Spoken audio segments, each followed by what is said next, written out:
So yeah, so coming to today's discussion, when I was, sort of asked to do this webinar with, all the entrepreneurs at NSRCEL, one of the questions that I had is, what is it that you would want me to talk about? Because these are entrepreneurs themselves, and it's a, sort of a varied, diverse mix of entrepreneurs. So definitely just talking about Milaap or crowdfunding or what we do may not be interesting for all of you.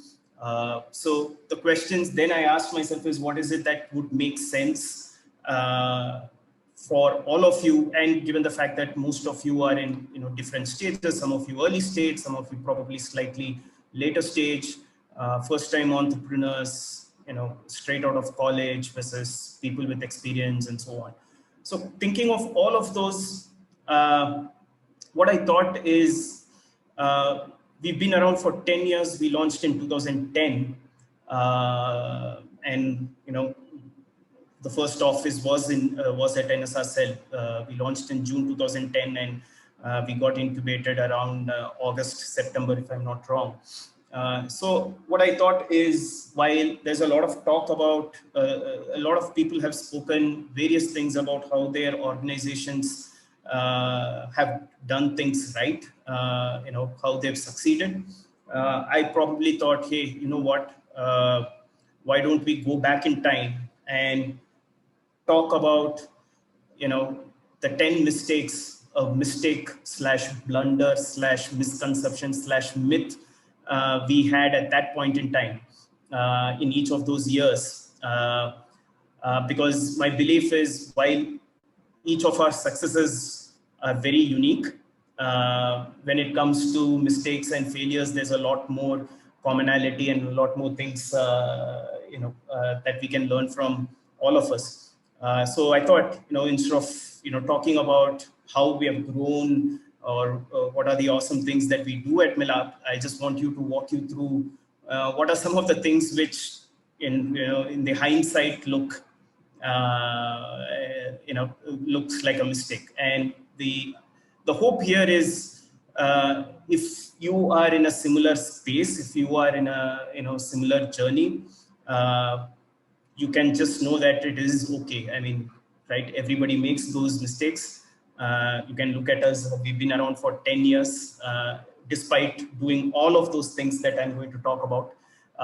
So if you are in those scenarios, it's good to reflect and probably see if it makes sense for you, and probably also avoid some of the things that we have done. So that's essentially the structure. Let me jump straight into it. Just give me a second. Yes. So in case there's just one plug, who we are a crowdfunding platform for causes, for personal and social causes. We launched in 2010. We've been around for 10 years.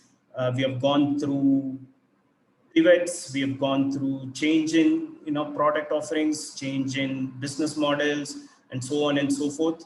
So this is the rosy picture that every entrepreneur presents as the slide number one of their business plan, or the pitch to the outside world. And none of this is made up. This is also the reality, but this is one aspect of the reality. So we are sort of self-sustainable, growing the business at around 100% year on year over the last 4-5 years, and our hope is to continue growing this. Now, while this looks like a linear model and so on, let's start with where we started. We started in 2010. The first mistake in the hindsight that we realized that we did was, we had this belief that we will launch only when our USP is ready, our unique selling proposition is ready. Until then, we will not launch. And our unique selling proposition at that point was we'd build a platform that would allow anybody in the world, any individual in the world, to contribute directly to another individual in India as a, as a sort of a social cause, right? We thought that this was the USP because there were no other platforms which were able to do it. We saw platforms which were very popular in the West, such as there was a platform called Kiva. Then there were other platforms, and we saw that, hey, all of them are struggling to launch in India. You know what? Our USP is essentially going to be, that we will solve for that problem. Otherwise, let's not launch because that problem is already solved for. Now, this is a classic case that most entrepreneurs end up doing, which is to look at an idea purely from a solution/offering perspective and start benchmarking against what the competitors are doing. While understanding what competitors do is a very important perspective, so to speak, it is not the only reason why you're launching the business. You're not launching an offering, you're not launching a product because you think that the competitor does not have it, right?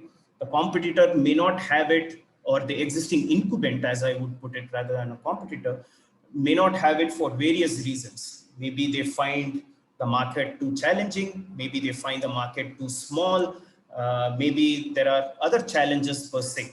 There is a reason. So rather than trying to say, hey, we will solve for this particular problem that others are not solving for, ask yourself, while that could be a USP, what is it that we can launch today? What is it that we can go live with today? In our case, the USP that I spoke about was, hey, we will allow individuals around the world to sort of contribute. And that's going to be our USP, because then we are a global platform. We can tap into diaspora and so on, right? And diaspora would give more than what Indians would give, etc., right? That's essentially the premise. So we said, hey, either we launch global or we don't, or we wait until we do. The flip side to this is for 15 months between 2010 and 2011, right? September 2011, 80% of our time was just spent on regulations.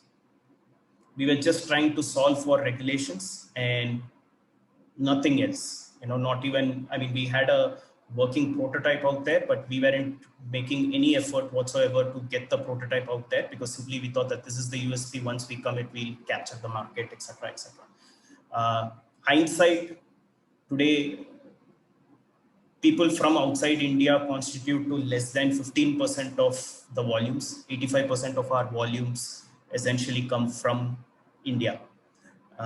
So, yes, of course, hindsight from 10 years, but the important piece here is launch and start shipping, as soon as you can. 2011,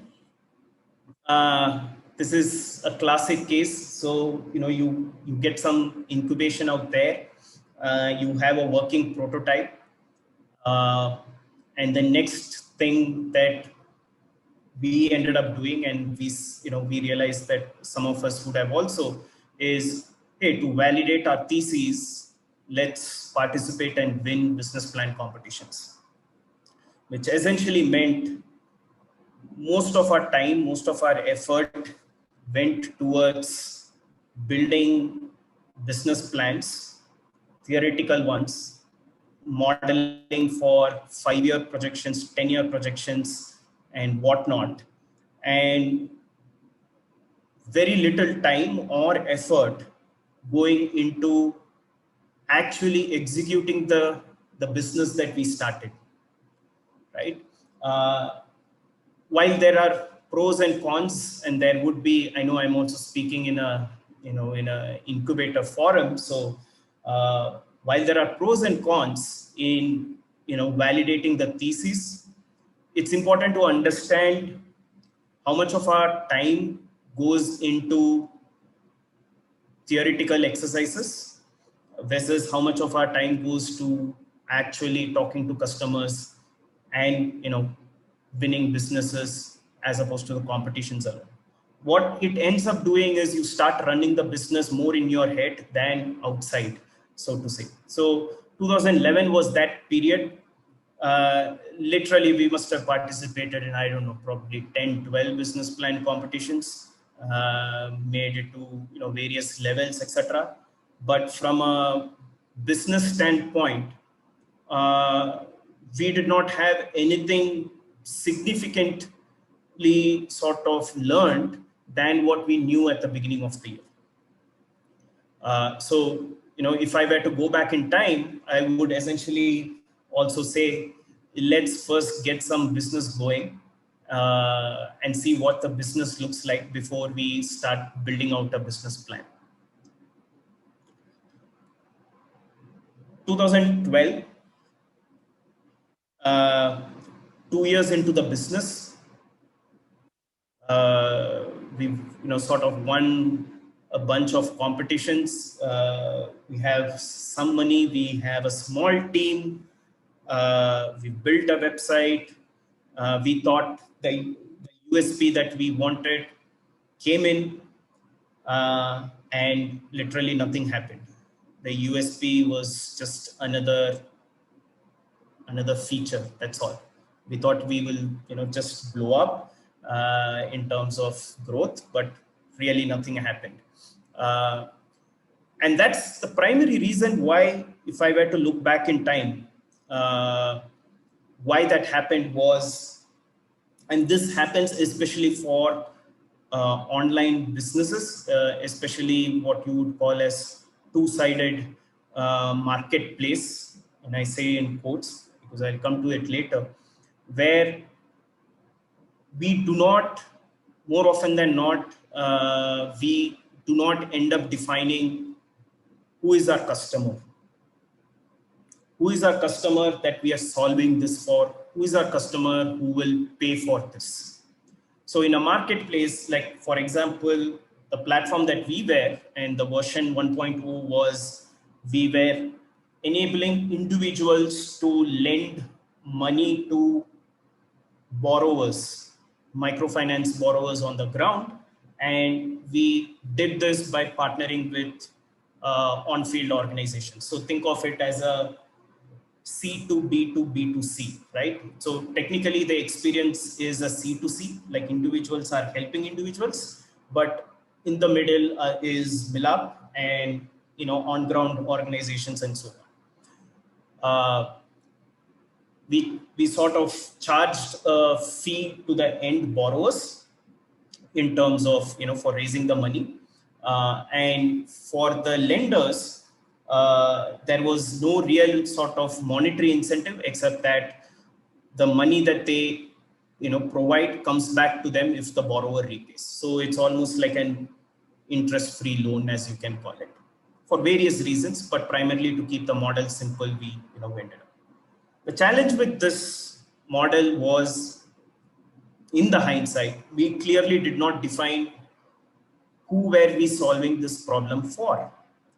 Are we solving this problem for the borrowers who need money, or are we solving this problem for people to find an effective way to make a contribution, or effective way to to do charitable giving in a sustainable way?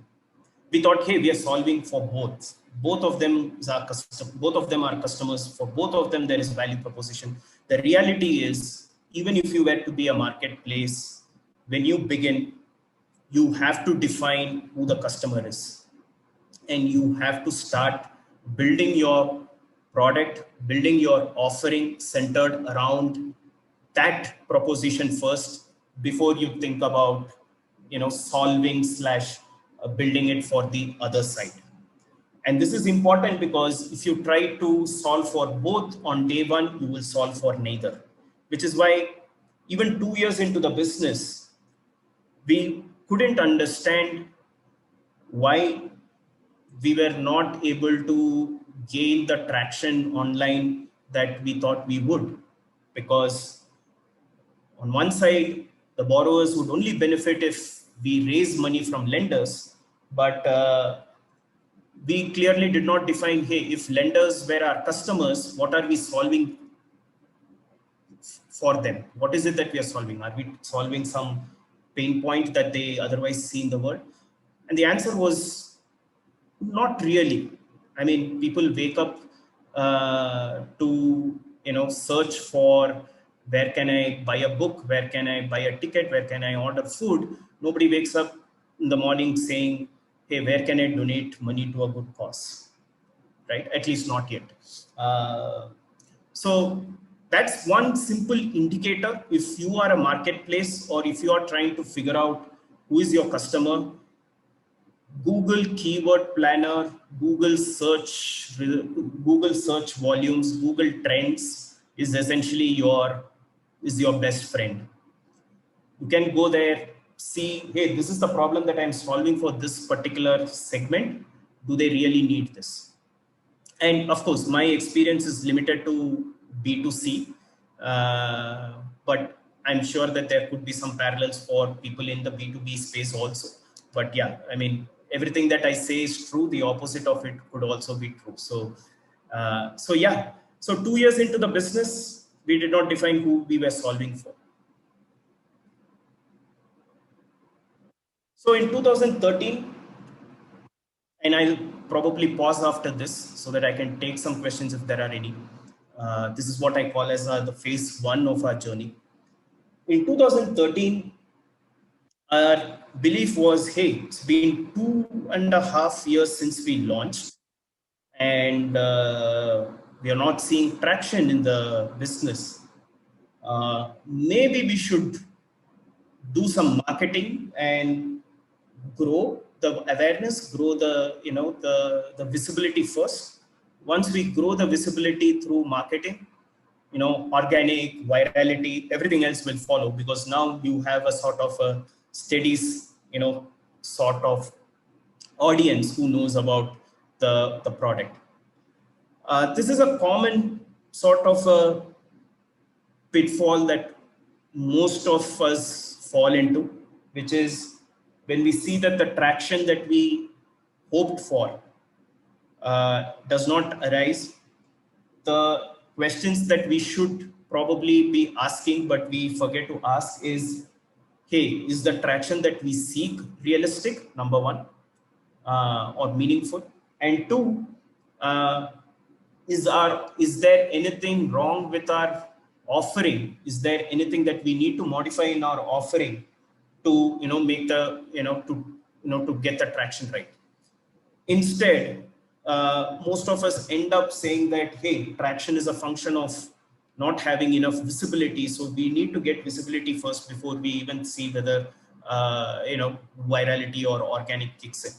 I think this is a classic market product fit challenge, which essentially is, you have a market and you have a product, but there is no fit, right? Simply because the market does not really, see a value in the product per se. Because, and this is a hindsight, which I will come to it probably, in 2015-16, it became much more obvious. Simply because the learning here is, no matter how imperfect your product is, no matter how limited your offerings is, if the product is solving for a pain point that the market is looking out, you will see organic traction.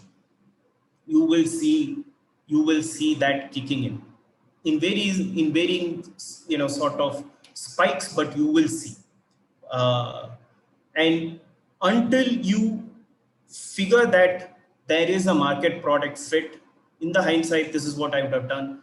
Until we figured that there was a market product fit, do not go and invest most of your resources into marketing. So the answer here is in 2013, we sort of managed to raise, at that point in time, a Series A, which was around $1 million,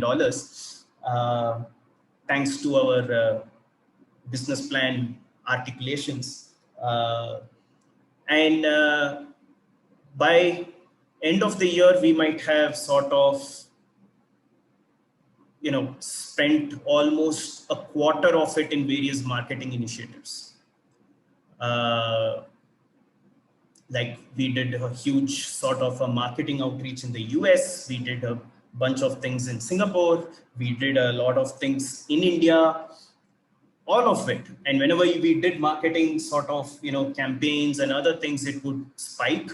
The moment the spends start, sort of going down, it would completely stop. Like, it's not like there is some after spillover effect, like literally nothing, like it would just stop. So the spikes and then it stops. It's almost like a tap. You open the tap, water flows, you close the tap, nothing comes out of it.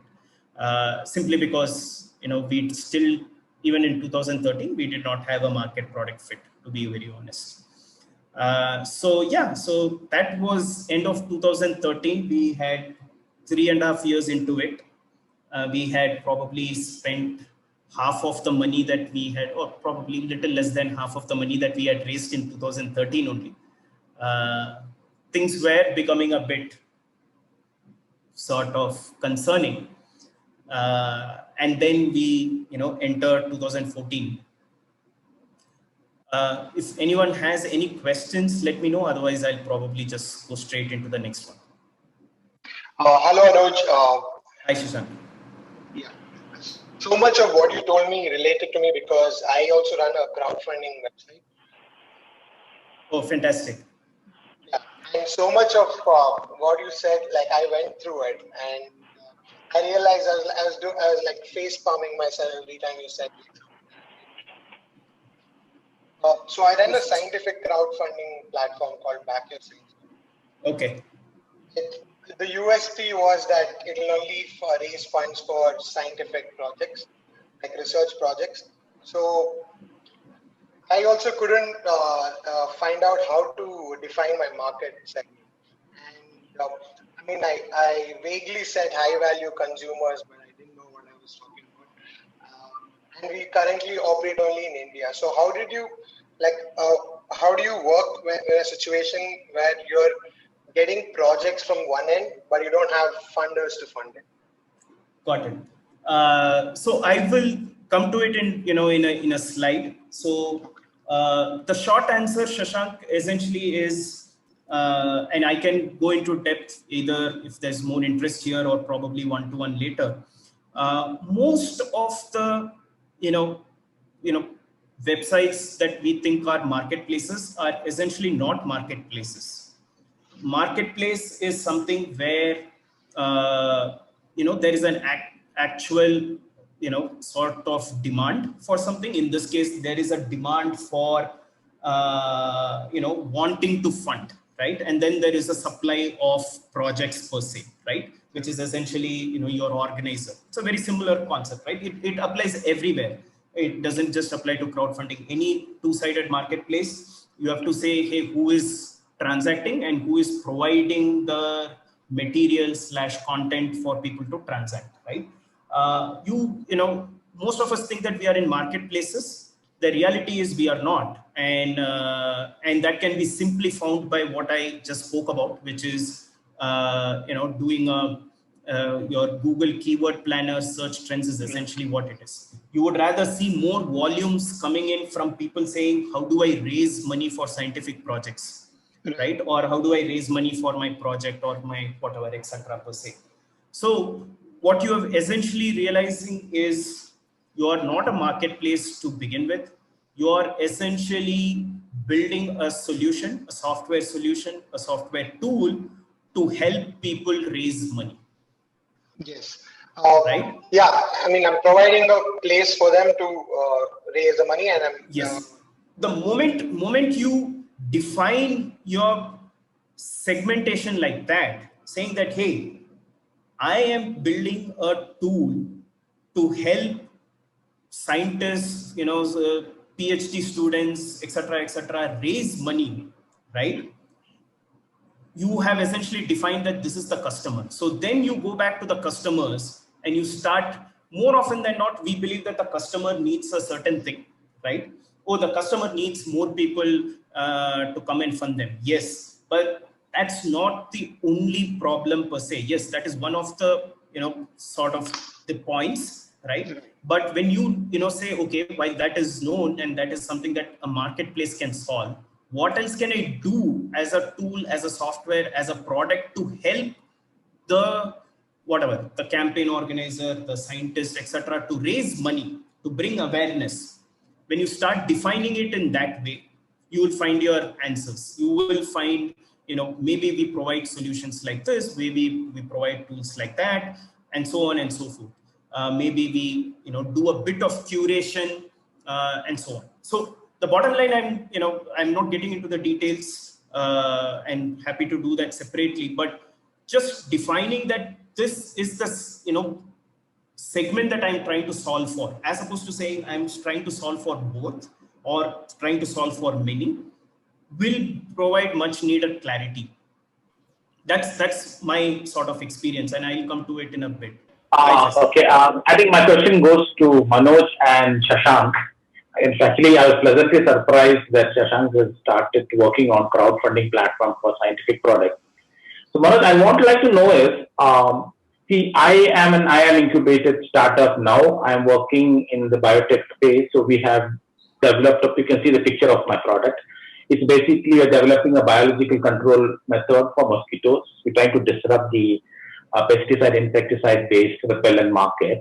So I actually, even I was also looking into getting into crowdfunding, then thinking of going to the VCs. Yes. What will be your advice if I think about raising funds from Indiegogo or Kickstarter? But I'm happy that Shashank has started something like this in India. Yes. But yes, they insist that the company has to be registered in US, Indiegogo and the other thing. Sure. Do you think it's a good route to go ahead to raise my product, the initial capital? Absolutely. So, there are a lot more nuances, and happy to, discuss with you one-to-one. But the short answer is, if you are looking at it as a proof of concept prototype to essentially launch for, and if your sort of amounts that you're looking for is fairly, let's say, a 6-digit figure, probably, right? Or 6 or 7-digit figure. I'm talking about, a couple of lakhs to tens of lakhs per se. What platforms like Indiegogo and Kickstarter provide is the fact that they have cracked, because of their presence over the last 15 years. Indiegogo has been present since 2006, Kickstarter since 2005. They are no longer a software tool. They are a marketplace, because they have essentially cracked that model. So there are people who are looking for, actively looking on these platforms to fund interesting projects that resonate with them. And there are companies, there are products based out of India which have done successfully. But keep in mind that there is also, the fallacy is that people believe, hey, once I'm on Kickstarter, the money will flow through. While that is, a small portion of it, the majority of sort of evangelizing has to come from, the organizer themselves, which is what most of the platforms essentially solve for. Discovery at a later stage is what the platform solves for. So the early stage, sort of getting the first set of, sort of traction, essentially lies on the organizer. That's uniform across all the platforms, both global as well as India. What platforms essentially do in terms of getting visibility is the later stage. Once you gain a sort of attraction and, seeing, what is the universal appeal for, a project like yours, they sort of help you with the marketplace, which is essentially getting you new audience, so to speak. In terms of US registration, I think it's fairly sort of, there are ways and means to do it today. For example, Stripe has a program called Stripe Atlas that allows you to sort of register, incorporate in US with other requirements for like, I don't know, $500 or less. So there are companies and services. More than happy to share some of those with links with Raja and Jacob. They can probably share it with you all. Thanks a lot, Anoj. I'll get in touch with you. Sure. All right. So we are in 2014. We burnt like probably, like I said, like half of what we had raised in the same year. And we've still not figured, why we are not able to sort of grow month on month, week on week. Our growth was essentially a spike based on some marketing effort. And then, when the marketing effort was off, the spike dropped and so on, right? So the mindset that we had, because 2014 is also a sort of a very interesting year for the Indian startup ecosystem. It's the year when sort of literally the e-commerce and other startup scene exploded, I would say, with so much of money flowing into these companies and so on, right? So I think Flipkart raised like $1 billion or something like that in 2014, and a lot of these companies were raising money, so to say. So seeing all of this around you, you sort of think that what, 3.5 years into this, the option here is either we win big, right, or we die trying. Right? So essentially we catapult or we'll crash and die, and that's okay, right? So that's essentially the sort of mindset, or the same kind of sort of talk that we had, saying that what, we will accelerate our marketing even more, because we will figure it out. Most of them have figured it out in the last minute with the whatever, and we will figure it out, or we will die. That's okay. 3.5 years. It's fine, we've learned our lessons, we can always move on. The flip side to that thought, and this is a common sort of perspective that gets perpetuated in the startup ecosystem. And while I do not want to say that, it's wrong, I think what it fails to also communicate is dying is not so easy in India, right? And I mean it by like, you want to shut a company down, it is literally, given, and especially a 3.5 years company, it's challenging. And when I say challenging, not necessarily just from regulatory or whatever, secretarial stuff. It's also about, you have a bunch of employees, who worked with you, who have bought your vision, who have joined you. You have a bunch of vendors, to whom you owe payments. In our case, we were in micro lending, which essentially means the money that people have given are all outstanding in various pockets of the country.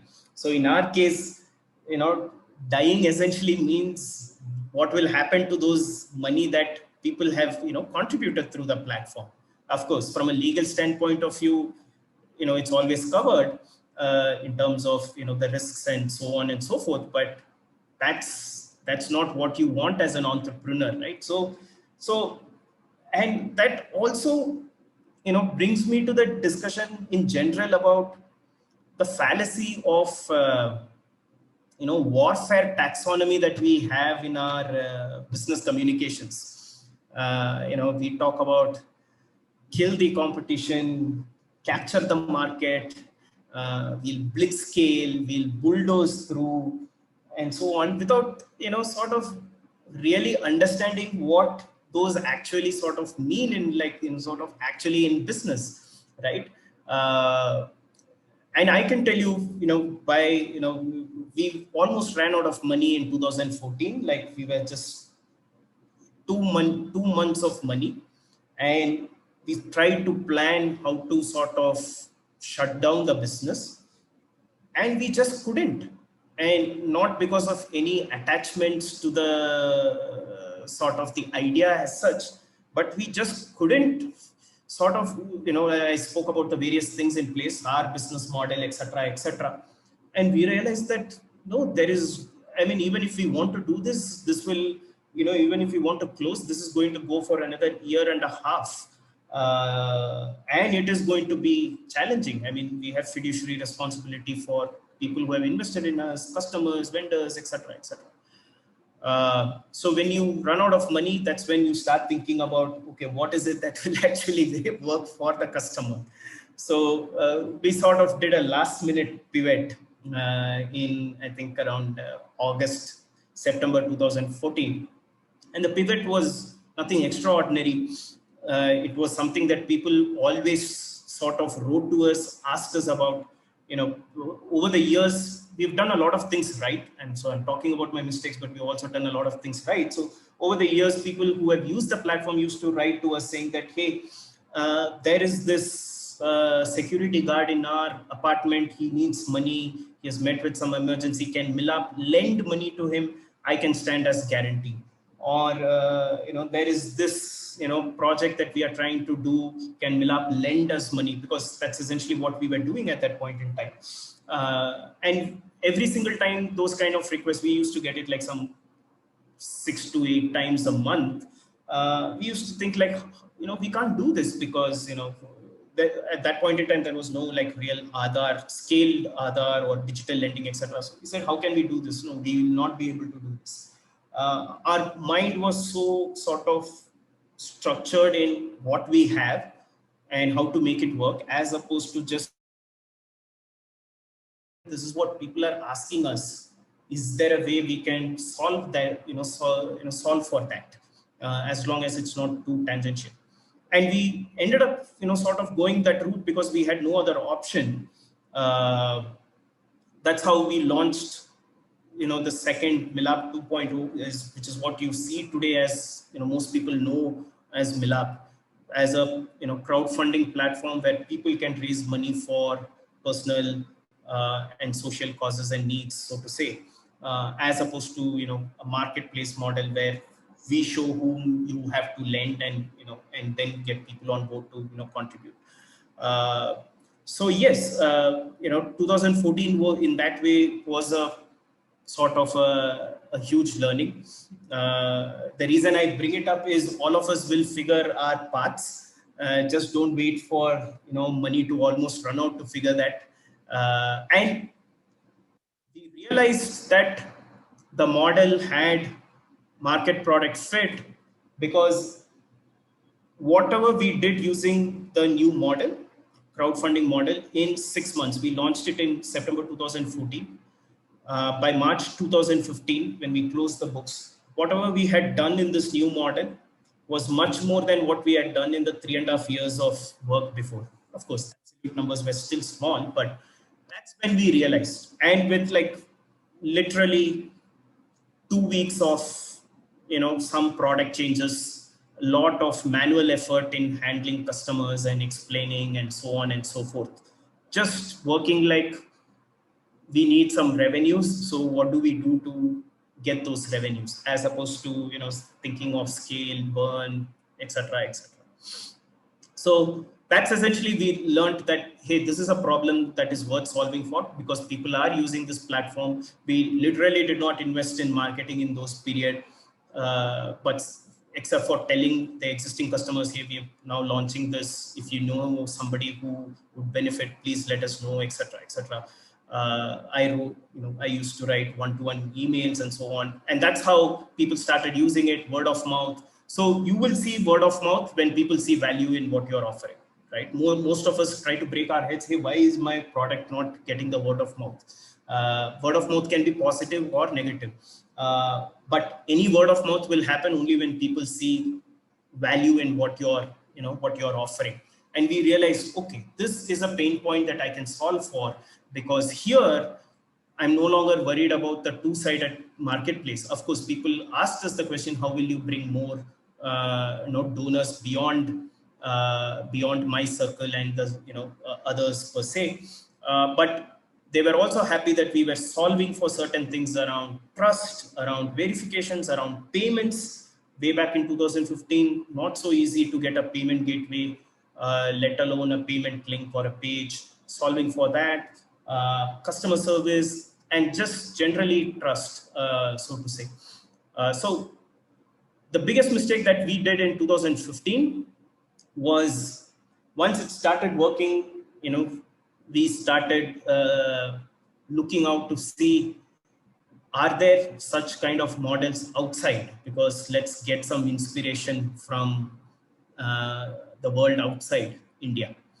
And it just so happened that we discovered that, wow, this is a whole different, I mean, we knew like Kickstarter and others which were in creative space, but the kind of things that we were doing, like for medical treatments or education needs, or some memorial fundraisers, pets and animals, etc.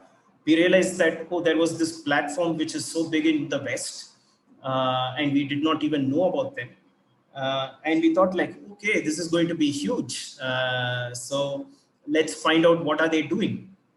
And it turns out that the model that they have in the West was completely different from what we were seeing here, even though the end results were the same, which is helping people raise money. I'll not bore you with the details, but when I say model is different, like how they distribute, Facebook versus WhatsApp, credit card versus check pickups and cash on delivery. We did have cash collections at one point in time, and so on. So many different sort of variations, like no responsibility if a fraud occurs versus, the brand is at stake at Milaap if any kind of fraud occurs, and so on. So there was so much difference between in terms of how the execution was. And we started again asking ourselves, hey, this is so big, and they were able to scale this big because they have kept it simple. And here we are trying to complicate this by solving for certain kinds of cash on deliveries, customer service in a certain way. What else? So many, the verifications and so on, going in-person verifications. Who does that? And, how can you scale this in-person verifications? Look at the product in the West, they've just scaled it, and only because it's too simple. We might have almost screwed it up again simply by saying that that's the way to go about it. But thankfully, we were very quick to realize after some initial experiments that it doesn't work the same way. You may have an exact sort of a product offering that is also available in a different market, whether it's the West, whether it's the China, or whether whatever. I mean, even between India, probably tier 1 versus tier 2, etc. But do not undermine what is working for you. Of course, look for inspiration, look for understanding what works for them, but that should not essentially lead you to question your own sort of model. If it is working, if it is showing the kind of steady growth that you did not see earlier.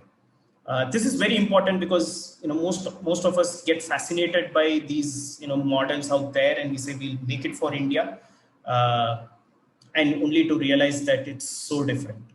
Also answers the question, what if XYZ comes to India? It's the same answer. Making it work here is very different from making it work in the West or China or whichever country. So that's essentially our learning. We discovered a market product fit finally. Thankfully, we didn't screw up this time. And growth was organic, growth was steady. We were breaking even month on month. And the moment you start breaking even month on month, the next big mistake that you do is, I'm growing this business. It's fine. We are doing, whatever, a couple of crores in volumes every month. But, it's 5 years into the business now. We need to get a VC funding to essentially scale. We need a VC to validate that this is a model that works. And and grow, take it to as many people as possible. While yes, VC funding does have its own sort of merits and whatnot, and there are enough people who have spoken about that. My perspective is very sort of simple. Understanding the natural frequency of your offering, which is, do people use your product every day, or do they use it every week, or do they use it every month, every once in a year, and what is the value that comes out of it, all have a strong relation to whether you are VC fundable or not. Most VC fundable companies are activities or products that where it is used almost every single day. The frequency is every single day. I book a cab every day. I sort of buy tickets. I order food. These are all daily use cases, or if not daily, weekly use cases for some of those. But if you are in a in a space where the use case, like in our case, people don't raise money every day. I mean, they raise money when they have a need, right?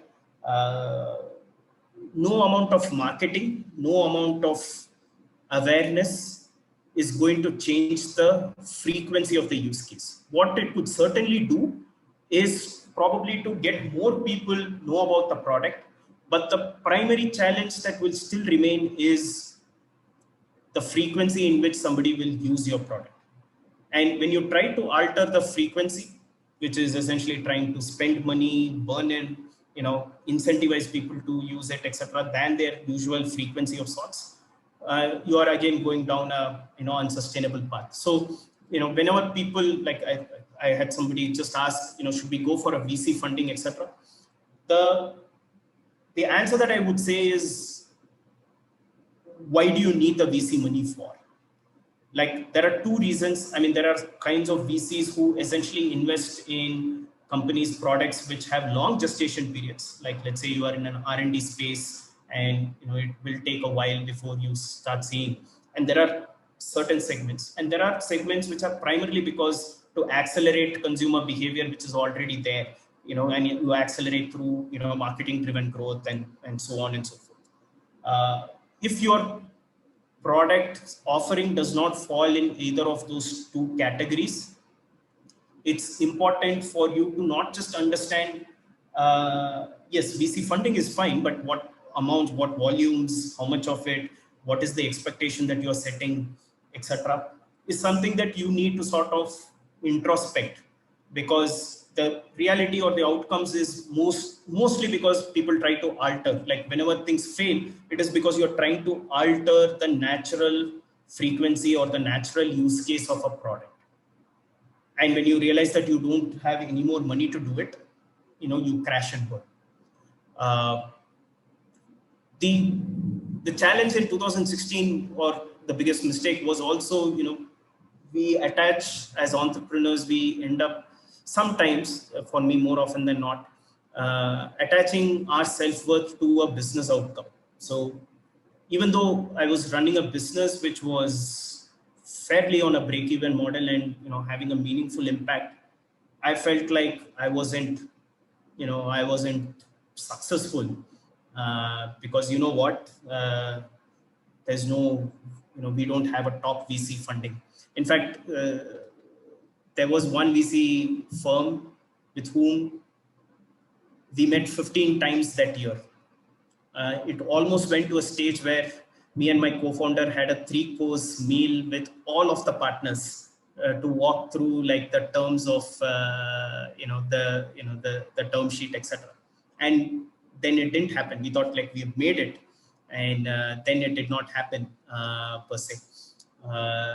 So yeah, I mean, that was the biggest sort of mistake, because it also distracts you from what you have and what you are working on, which is a growing business, right?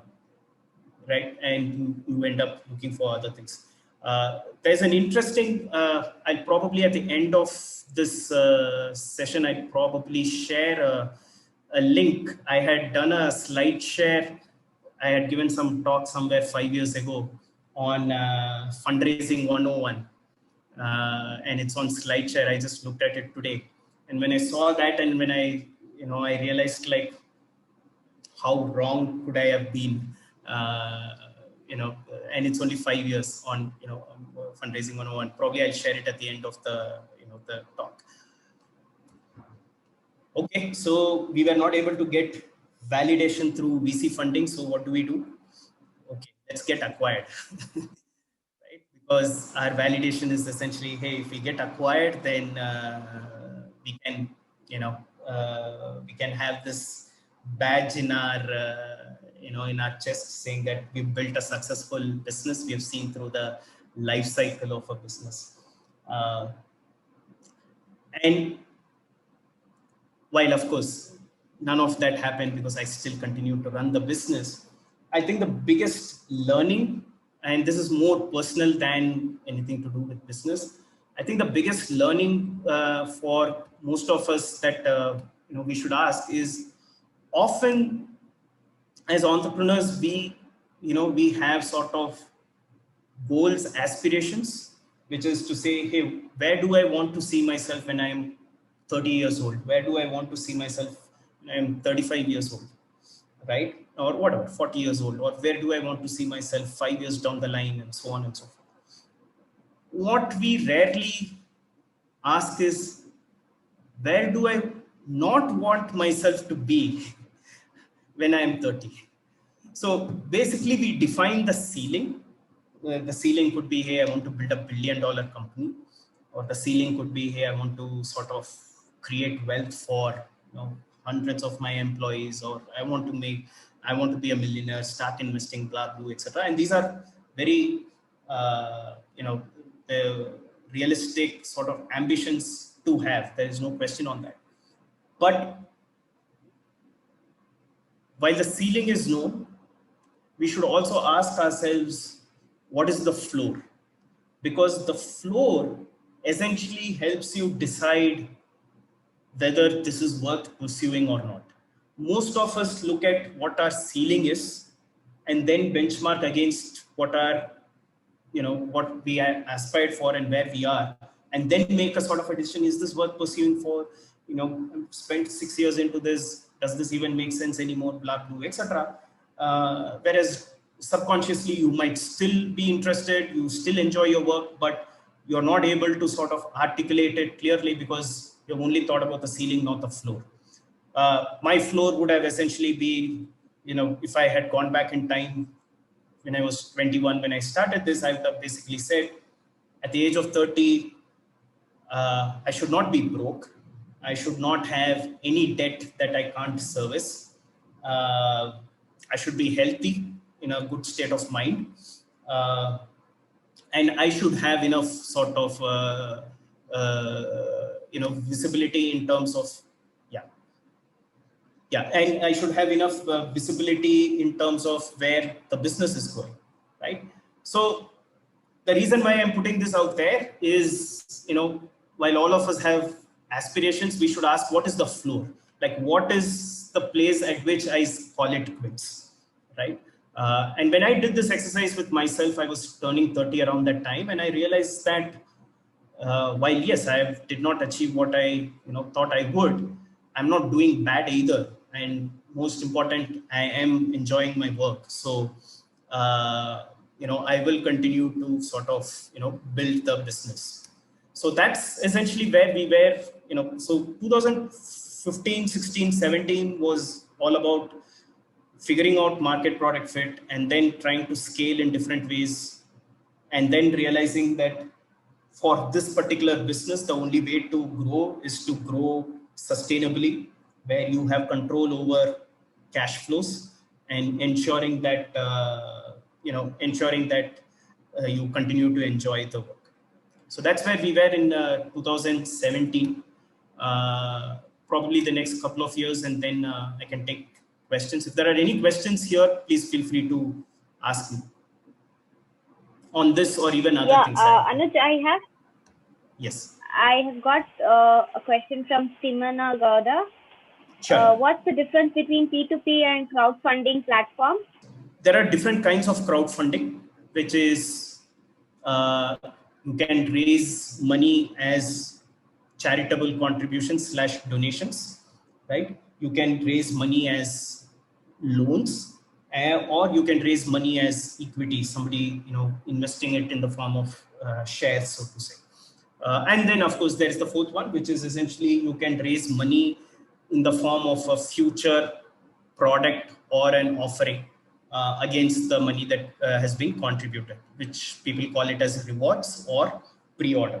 So all of this form under crowdfunding. The model that you are asking about, P2P, I'm essentially extrapolating it to P2P lending, is essentially where money is lent with an expectation of an interest. It's a form of crowdfunding where people lend money with an expectation of a financial interest or a financial return, so to say. So that's essentially what definition of P2P lending is. Milaap was not a P2P lending. Milaap currently is also not a P2P lending, simply because the people who use the platform to lend money do not get any financial return. There is no interest that is paid to them. So RBI came out with these guidelines, I think way back in 2016 or 17, to explain the various forms of crowdfunding, and specifically they have regulated where there is a monetary benefit. So which is essentially P2P lending is now sort of regulated by RBI, and equity crowdfunding, I think, is regulated by SEBI, where you are investing in the shares, etc. per se.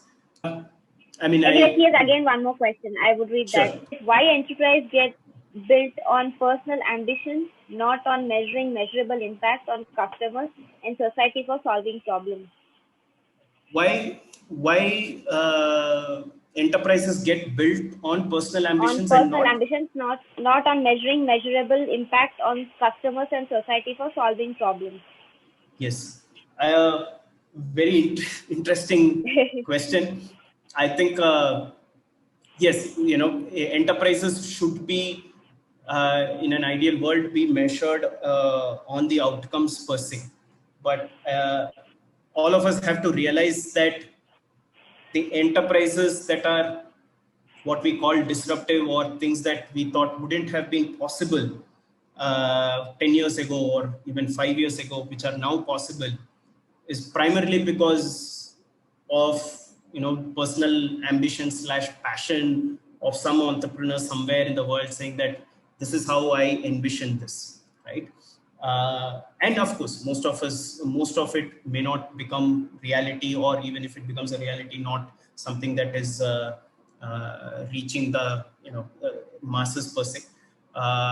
But yes, there is a reason why enterprises do get started on personal ambitions. Like for example, like the way we built essentially was, yes, I mean, we wanted to create social impact, but we were more, or I was more fascinated by this idea of, hey, how can I get individuals to support individuals for a cause, right? We have these social networks, we have this Facebooks where people can connect with each other. We have ways by which people can send money to each other, etc. But why can't it be something for a social cause, right? So yeah, I mean, there are no right or wrong answers here, but yeah, I mean, most of us essentially end up doing it because of some our own experiences in our life that allows it. But yes, I will come to that specific point probably in a slide which he spoke about. As you scale, your personal ambitions are no longer sufficient for you to sort of build a sustainable going concern.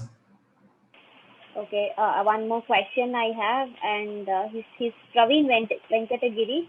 He says he's from intensive care specialist with over 20 years experience and have set up several newborn ICUs, but now want to start low-cost ICU. Do you think crowdfunding will be a way to raise funds for capital expenditure? Is it preferable to make the entity a trust? Yes.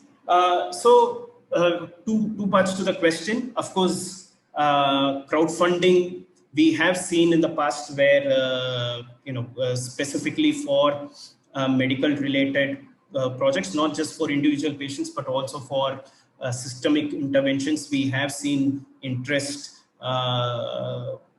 for people funding it. The way to, probably, okay, I'll take a detour here, just talk a bit about how crowdfunding works. The way to essentially think about crowdfunding is, there are three reasons why people support a project, right? Or three sort of broad philosophies. Reason number one, people support a brand. When I say a brand, I contribute because this is a brand that I want to associate myself with. Now, if it is an NGO, let's say if you're supporting a cause, you will see that there are very few organizations that you would classify as a brand, that sort of gets that appeal. If it is not, let's say, let's take it outside and say rewards, crowdfunding, etc., you would see a tremendous response in crowdfunding for projects around, let's say, in Kickstarter, where there are certain brands coming out, or even Xiaomi has their own crowdfunding sort of an approach. Why do people support? Of course, beyond the tangible returns, they also want to associate themselves or identify themselves with the brand. That's a very small sort of a space. The next piece is people give to events. Events are things that happen in our lives. These are events that are personal in nature, which essentially means my birthday, my whatever, my mother's memorial, my anniversary, etc., etc. And these could also be events that affect all of us, which is a natural disaster or a relief, etc. per se. Which is also the reason why you would see during a time like lockdown, COVID / the subsequent lockdown, there was a tremendous outpour of support, where people were contributing to projects that they didn't know of, etc. per se, because that's essentially the behavior. We almost saw like 5x more than what we used to see, simply because of it was a large scale event that affected all of us in some way or other, and we empathized with it, and we started supporting. That's something what I call as the second layer. The third layer essentially is people giving to people, which means I'm contributing this because I know of the person or the initiative that is in need of funds, or I know the person who is raising the money, or I empathize with what that person is going through, right? These are the three sort of broad segments why people give to people, and that's probably bulk of crowdfunding. Bulk of crowdfunding is what we say is people give because of people, right? 80% of on Milaap is essentially that. Only 20% is what we would classify as events or people giving because it's a brand and so on. So the question here essentially, specifically on your low cost ICU per se, the important thing here is to define, okay, is this a brand? Not necessarily, right? Is this a sort of a event per se? Not so much, but there could be scenarios where we have seen that some unfortunate scenario, health emergency happens, like in a certain part, and then when people talk about it, they also realize, hey, these are some of the solutions. Like, for example, people started funding ventilators on Milaap. All of a sudden, probably towards the end of March, more than what we would have, sort of even thought it would be, right? Simply because, they realize, oh, ventilators is the most crucial thing today for us, even though it is nothing to do with them, so to speak. So while that is also, something that you can't predict, then comes people giving to people, which essentially means, do I know the person who is benefiting, or do I know the person who is asking me for the money, right? And how much can I connect with it? So that's essentially where the storytelling comes into picture when it comes to crowdfunding. How do I communicate the narrative in such a way where both the person who is raising money, their credibility is clearly articulated, as well as the person who are benefiting, their stories also clearly get articulated. And like in the beginning of the session, you spoke about organizations like Minty Cafe and some of the others, Ant Hills and others per se, who used Milaap to raise money. It primarily falls in this sort of a category, I would put it, because people were able to connect with that particular sort of a individual / need. More than happy to discuss specifics around your project offline. My email is there. We can connect on it. But I just thought that this perspective will help a broad set of audience if they are looking at crowdfunding as such. So I will unmute Richa. She has a question. Hi, Anoj. Hi, Richa. Yes. I have one question. My Sure. venture is also facing a similar situation like you faced in 2013, where you were getting sparks in sales. Whenever we are going for some promotion campaigns and advertisement and stuff, but whenever we mellow it down or we kind of reduce it, the sales are going down. So my whole dilemma is about the validation of the product, because it has an essence, a philosophy behind it, and somehow I am getting a feeling that people are maybe not able to relate to it. That is why I'm getting traction whenever I'm pouring money in promotions, and I'm driving sales in that situation. Otherwise, not. I'm into sustainable clothing. So, Sure. Sure. I think, yeah. So Richa, like I said, the fact that you've, sort of discovered that, when marketing happens, people buy, and when they don't, essentially means, the way the offering is currently positioned or interpreted. So one of the things that I tell my team and others is, brand is not what you think you are. Brand is what your customer thinks you are, right? The way you might have positioned, or your offering as such, right, may not, solving for a pain point per se. When I say pain point, very simple. Google keyword search is like your best friend, but if it is an offline, there are other ways also to go about it. Basically, are people looking for something like this? Like, are people looking to buy XXX? And I do not know the details, but that's the starting point that you want to start, and discover what is it that they are looking. So you defined it as a sustainable clothing brand. Sustainable clothing, does have awareness in the market. It's not a completely sort of a new concept. So you don't have to do concept selling. So people do understand to an extent what sustainable clothing is. But the question essentially you want to ask is there something that you are, sort of missing out on, what the customer is looking for which you don't come as the top of the recall, even though you might be probably selling the exact same thing, right? Or, with some modifications. I think that is essentially what you would want to do in terms of talking to customers. Good place to start is to talk to customers who have bought your products, but that could also be a fallacy in the sense that they could be your power users, which is something that we faced, right? We saw huge engagements, right? So when I say we didn't get traction, let me be honest, we had thousands of users on a 4-digit numbers on a month-on-month basis using the platform, and all of them came to the platform at least thrice a year, if not more. But the number of new people who essentially got added to the platform was probably in double digits,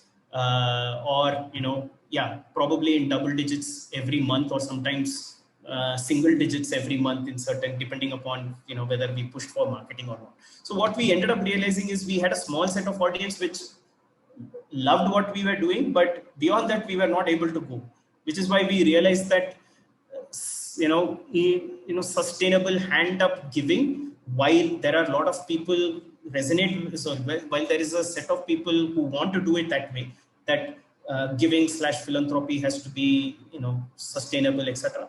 That's not what, you know, a large portion of us think about per se. So similarly, I think it's a similar sort of a situation where you want to ask, what is it that I'm offering? And you spoke about it, you know, maybe they're not getting what I'm, you know, trying to position. The short answer is, then, you know, let's understand what is it that they are doing today, and how can your, you know, offering be centered around that.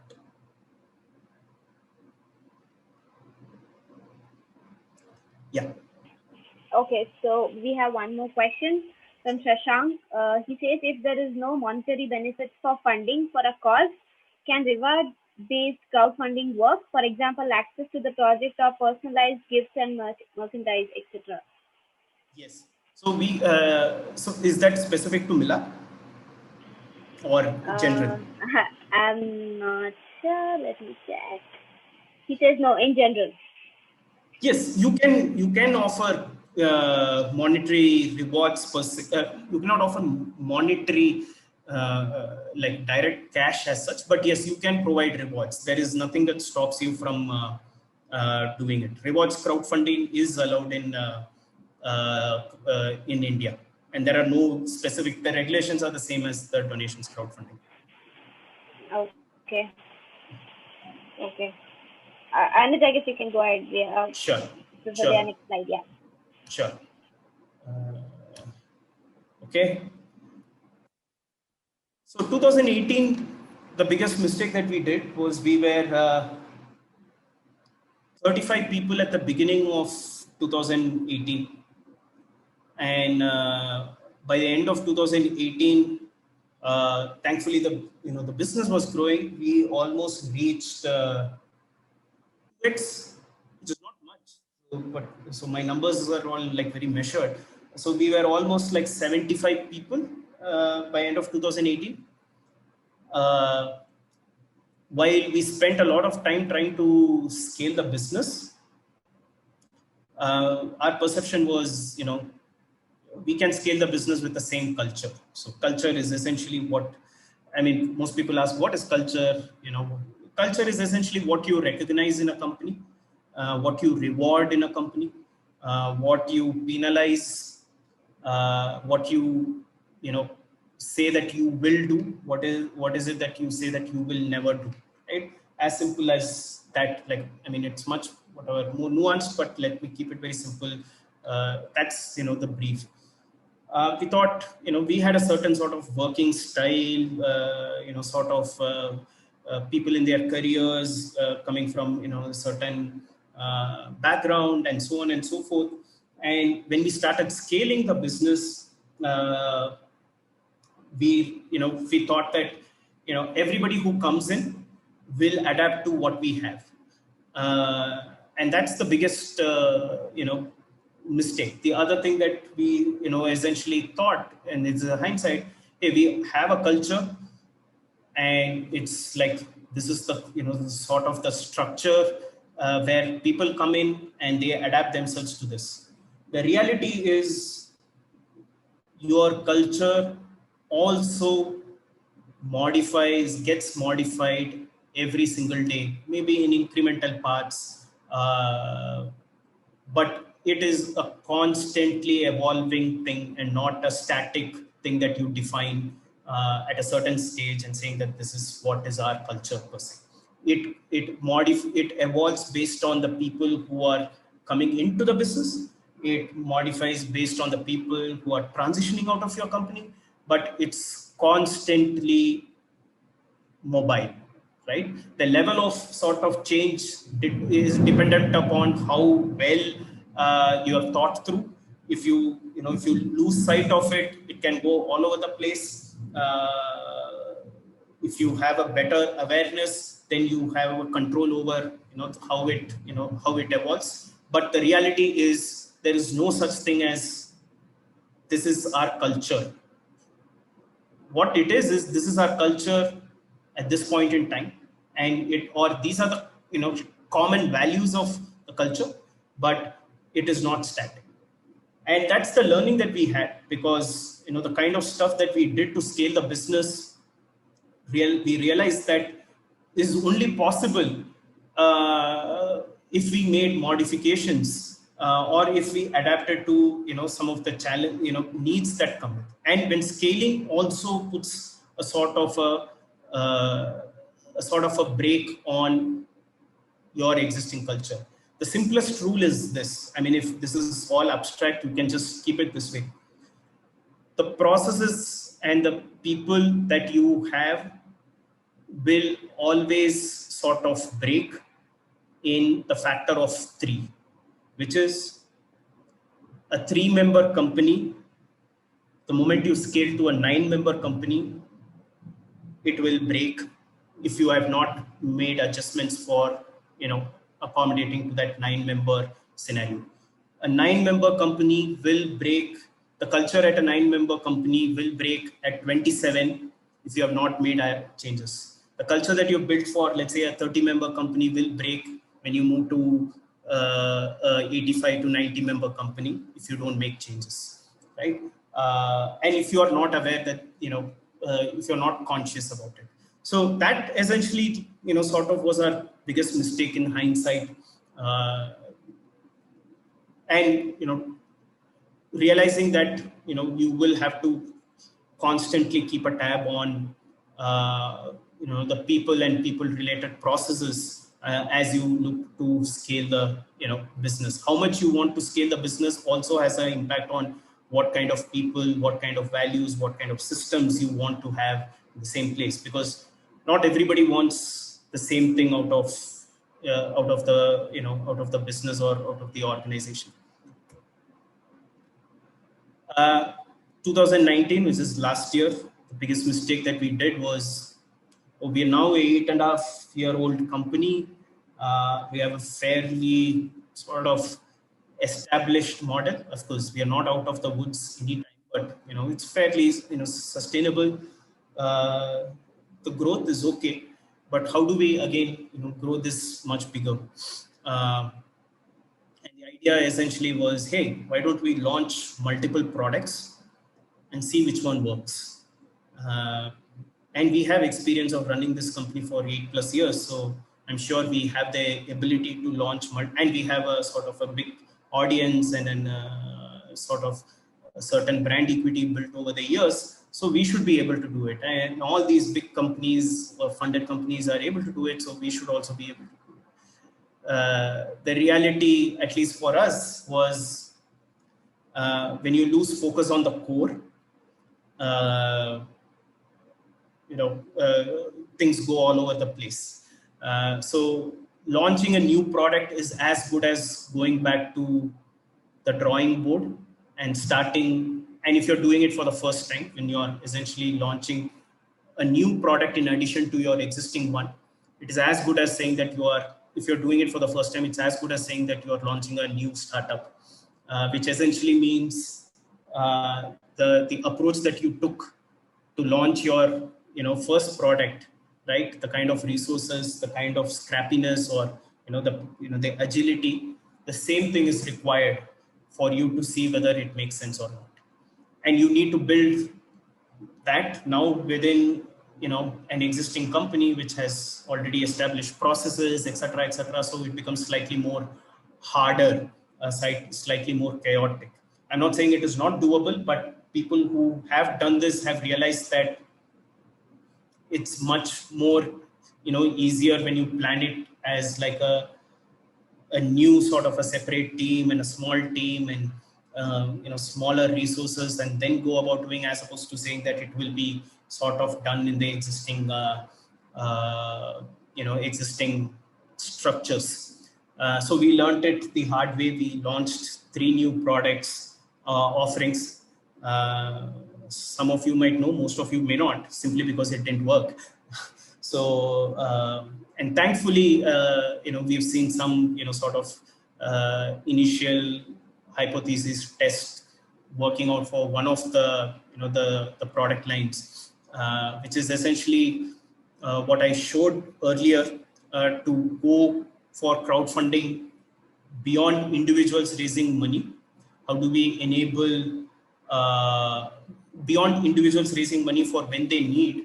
How do we enable small businesses? How do we enable certain kinds of users for whom crowdfunding is a more regular, or crowdfunding is a way for them to engage with their fans, followers, customers, supporters, etc.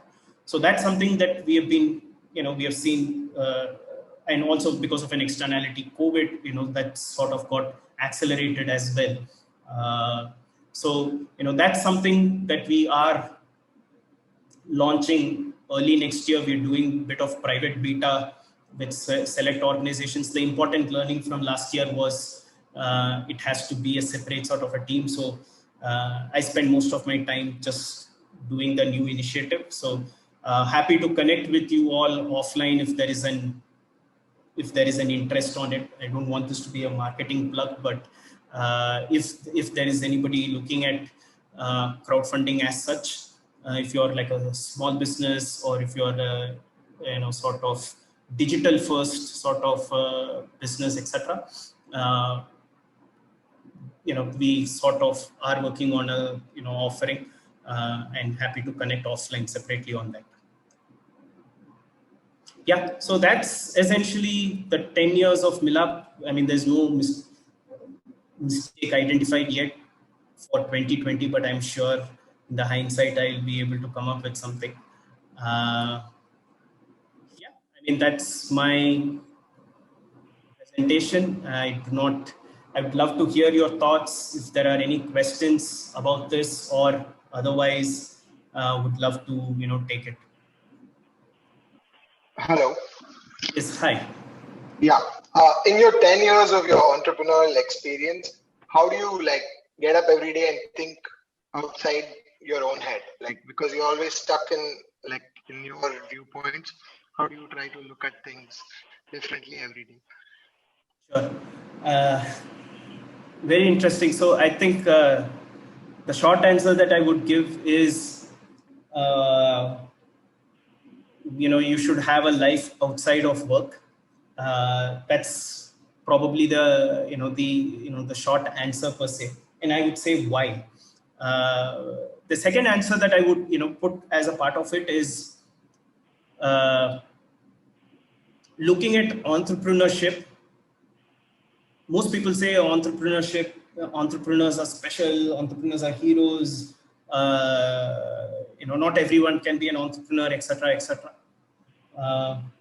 I think it applies. You replace entrepreneurship with any term, and this is my personal opinion.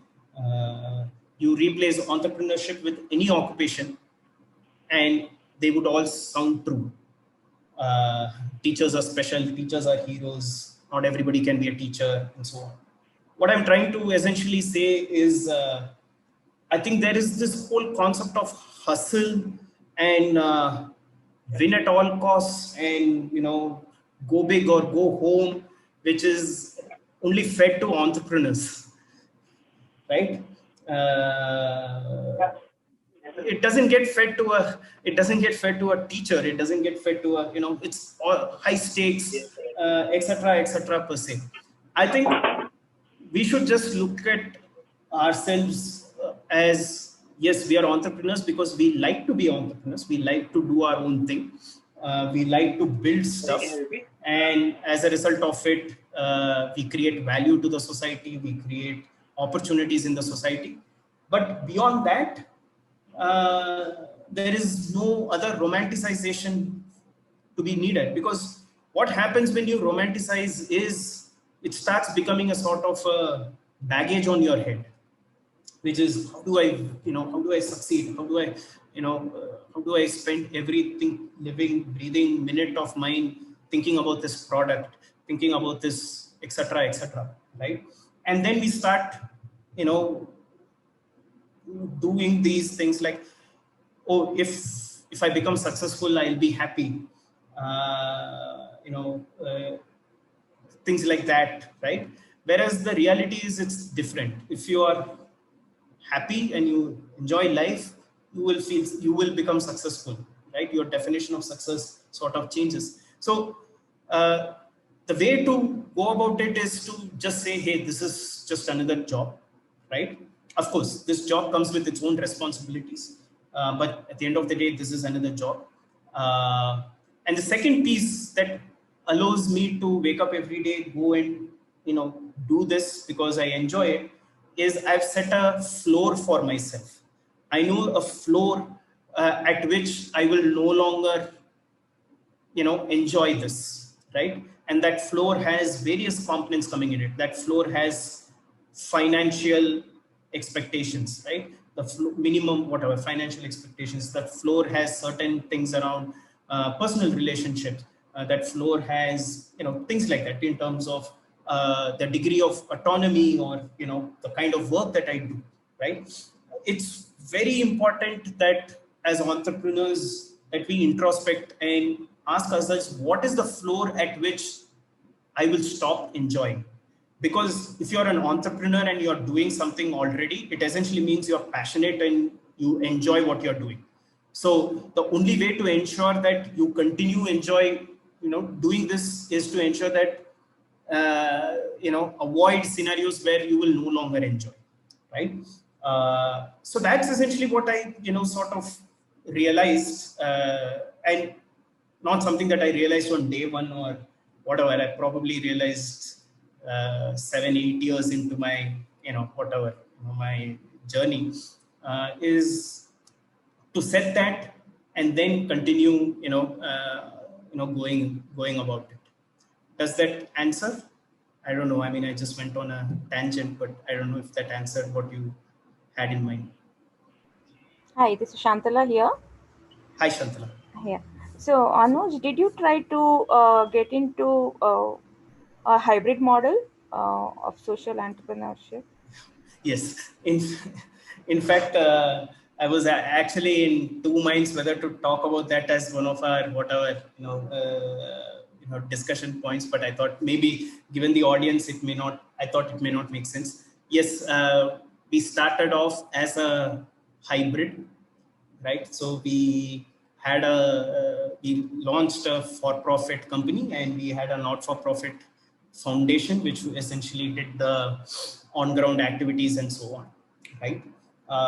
Partly for two reasons. One, for-profit social enterprise was a bad term and we were in microfinance. In 2010, it was a taboo, right? Like, it was just like, how could you be profitable? You would profiteer, blah, blah, etc. Right? So, we were very worried about the optics, and we essentially said, okay, we will be a hybrid. We will have this foundation and we'll do this, etc., etc. Fast forward to 2013, it was very clear that there was not much of a value in our line of business in being in that model. Of course, there could be reasons why it makes sense for some other kinds of business, but not necessarily in what we were doing. So, we did not, we stopped calling ourselves a hybrid. We just, whenever people asked us, we said, yeah, we are a private limited company. The answer to this is, companies worry a lot, startups worry a lot about optics. I would say, with my sort of 10 years into it, I would say optics does not matter until the business is sort of established, right? If you have to be a hybrid, primarily because the business model has constraints around, any other alternatives, go be a hybrid, right? Or in some cases where the business model requires you legally to have a structure, otherwise you won't be able to complete the offering or the loop, then be a hybrid. But if you are being that because, you worry about perception of how, how others would see the business, or you think, oh, there is an opportunity to tap into certain kinds of capital from here or from there, etc. I would say it's more of a effort and bandwidth spent on those, because there is a lot of bandwidth that goes into all of this, especially if these organizations do work together. Our entire 2011 was spent in, with lawyers, building in various sorts of, right from arm's length agreements to pricing to ensuring independent governance and whatnot. And I can tell you it, looking back, none of that mattered. I mean, we were just paranoid about optics at that point in time. So, I mean, does that answer? I mean, if your business model is relying on that, then go ahead. Like, you cannot close the business offering because you don't have a structure. Go ahead. If it is not, don't worry about it. There will be a time and place where, these questions will come. You can always solve for that later, but keep it simple and do whatever. And it could either be a not-for-profit, it could be a for-profit. So I'm not advocating this over that. Whatever works for the approach, but don't. It is not required otherwise. So I just wanted to thank everybody for joining. Especially, I wanted to thank Anoj for taking the time out of his busy schedule to come and help the startups at NSRCEL.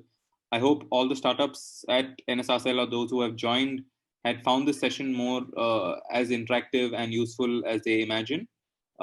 If you want to reach out to any of us and to get in touch with Anoj, please reach out to either me or Radha, and we can surely connect you. So once again, thank you, everybody. Thank you, Anoj. Thank you, participants.